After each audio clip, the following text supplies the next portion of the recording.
You know, I could swear this video is snake bit. This is probably the fifth time I've tried filming it. And I even, when I was deleting all the other takes and, okay, that one's not going to work, I sneezed during that one, or I said something that was a mistake. I didn't get a date right or a figure amount of money right or whatever. And I go, I can't use that take. I end up going through my gallery and deleting them. And I accidentally deleted the unboxing too. So there is no unboxing today, sadly. I will tell you this. Jagu, who's the maker, I'll put his name up on the screen. Jagu did package this very well. It arrived safely, no defects, no issues, even though DHL decided to open it up and retape it with their own tape. So, yeah, I'll just say that he did a very good job packaging. I had no issues with this belt when it arrived. So, what this is a Mid-Atlantic Heavyweight Championship belt. This is what's called the States belt. It was around from 1977 until 1985 when it abruptly vanished, and I'll explain that here in a few minutes. But this is the version that you've seen people like Wahoo McDaniel, who was the first champion to hold this version of the belt. He had it. Greg Valentine had it. Ricky Steamboat would go on to hold it. Ken Patera, Dory Funk Jr., Jack Briscoe. I said Roddy Piper. If I haven't said Roddy Piper, he had it. Steamboat had it. And I'm trying to think who else. But the last champion to have it was Buzz Tyler. And he had it in 1985. And apparently him and Dusty Rhodes got in a little bit of a discrepancy over money. I don't know if it was over a payoff for a pay-per-view or a show like, let's say, The Bash or something like that, or Starrcade. I don't know what it was about.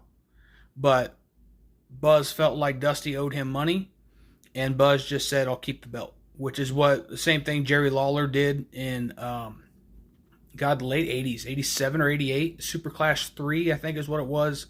It was Lawler versus Kerry Von Erich unifying the world title, and Lawler didn't get a payoff from Vern, or didn't get his full payoff from Vern Gagne, and just said, well, Vern, I'll just keep your belt, and he still has it to this day. It's in his house in Memphis.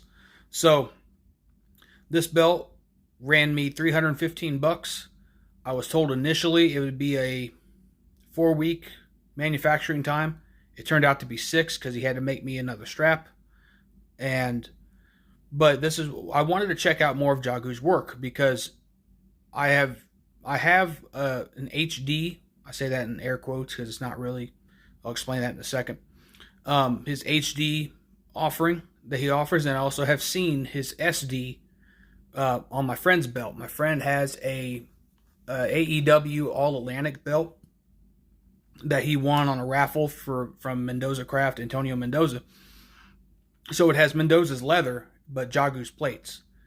And then I reached out to Jagu when he had a set of his NWA TV plates that are, like I said, these are his HD plates. What he calls HD. These are actually CNC. So they're not true acid etch HD. But they are gorgeous plates. There's a lot of depth to them. You can see that. The ring on the main plate popping off. Same thing with these. The camera, the TV camera, and the swirls. The swirl design right here that Reggie put on the belt. And you can see, as I put it over the light, you can see looks like horizontal grooves. Those are bit marks from the CNC process. But they are some of the better CNC plates that I've seen. Some of the older ones, man, it just looked like it was carved out of a hammer and a chisel. I mean, just bit marks all over the place. These are actually very, very nice. Like I said, 5.5 millimeter thick plates. This is also Mendoza leather.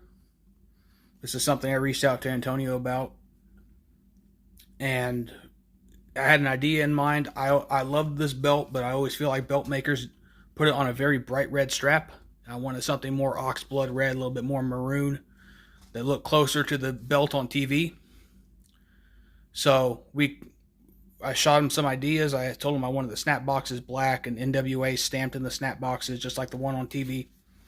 And between Jagu and Antonio Mendoza, man, they knocked this thing out. It looks incredible.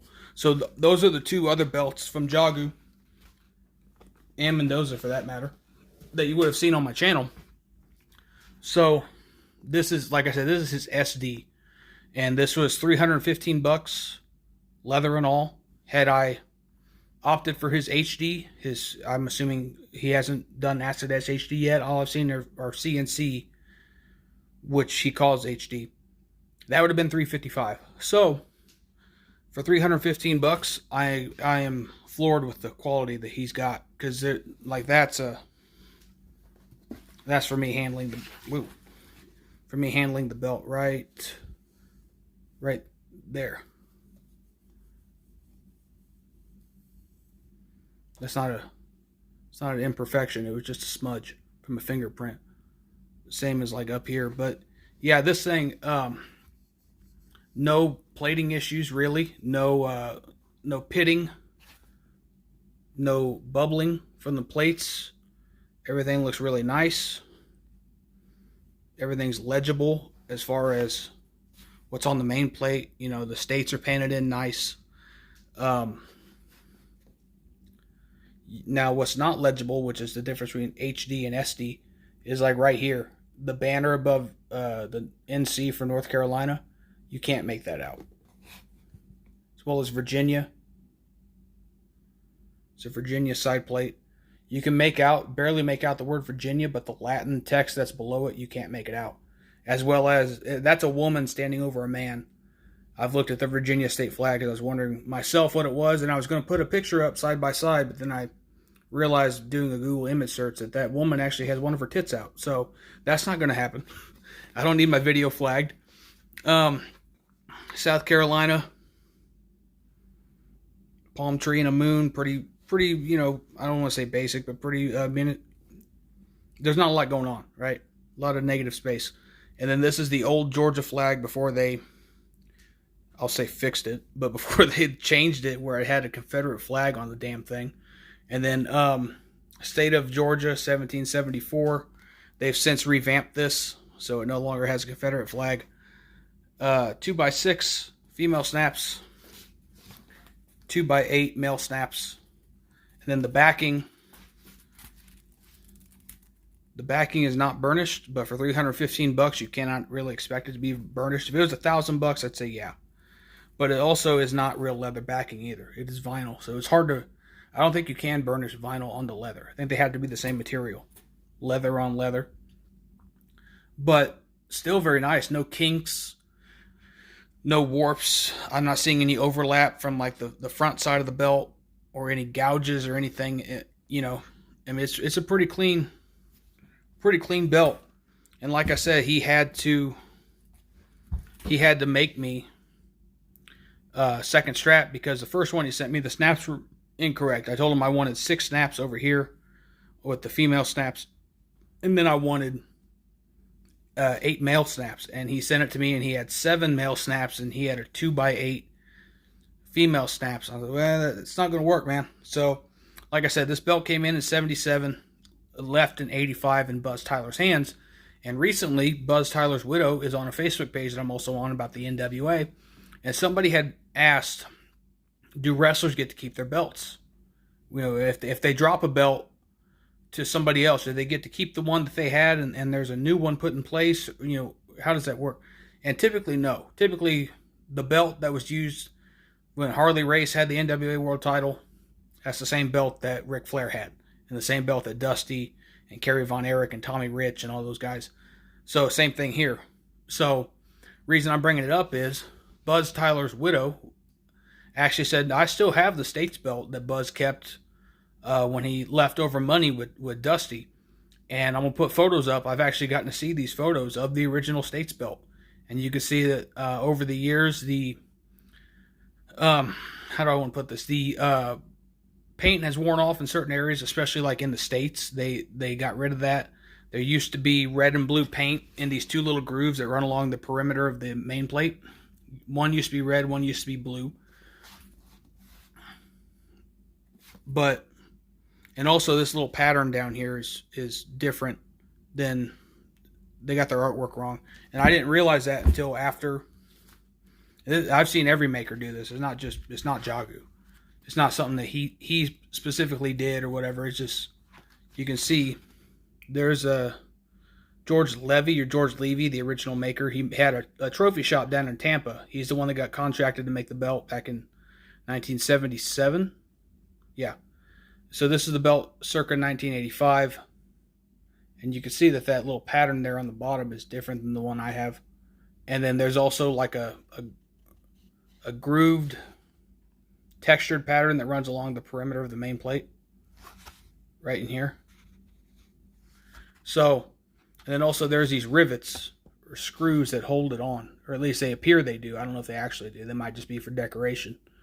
But that's something that's missing on this replica. The book I'm pulling from here is the Mid-Atlantic Championship, done by Dick Bourne. So you have obviously this belt with the states not painted in, and see even that, even the photo they use for the cover of the book has that incorrect. But that's the night belt. Jerry Briscoe had that one, and that one went missing in '75. So it vanished. I think a fan stole it or something. That's a Reggie Parks made belt. That one replaced the one that I'm reviewing today. And then that's a previous belt to the one that I'm reviewing today as well. This is the one that Flair has on the back. But Dick Bourne makes some great books. If you're a belt collector, a belt maker, if you want to give your maker a heads up on specs and stuff, there's Crown Jewel. This is about the belt that came after the Lou Thesz belt in the NWA 1959 to 1973. So there's Nature Boy Buddy Rogers on the back with the belt. There's also 10 pounds of gold on the Dome Globe. And you can see Gordon Soley with Jack Briscoe, there's Flair and Harley with the belt. And then the one that most people quote, the one that most people have, is the belt on the big gold, on the Crumrine. That actually is really interesting because Ralph Harris Leather did the original leather. They still exist. So they got photos of them with it, looking it over. Great in-depth stuff. They took it off the strap and all that. So yeah, like I said, I ran through the list of champions. I ran through the price. I ran through the wait time. The reason why I bought it is because Greg Valentine is going to be at that Fan Fest in St. Louis. We're about 2 months out from it. So that one's going to be autographed by Greg Valentine because he's going to be there. Between this and a green Intercontinental that Greg would have had. But I chose this instead. And then the next video coming up is going to be on the belt raffle. If you guys aren't aware, I'm raffling off a free, or it's free to you. I'm raffling off WWE Shop dual-plated Winged Eagle. It's the one I bought off of Fanatics for like that stupid price right before Christmas, $176. I already have a dual-plated Winged Eagle. I just bought it to review it. So somebody's going to get that. If you want in on it, if it's your first time hearing about it or you've been on the fence, all you do is go to this video right over here. Go to that video, hit the like button, subscribe to my channel, and then comment the word subscribe down in the comment section, and you're in. You have until the 15th to get in on that.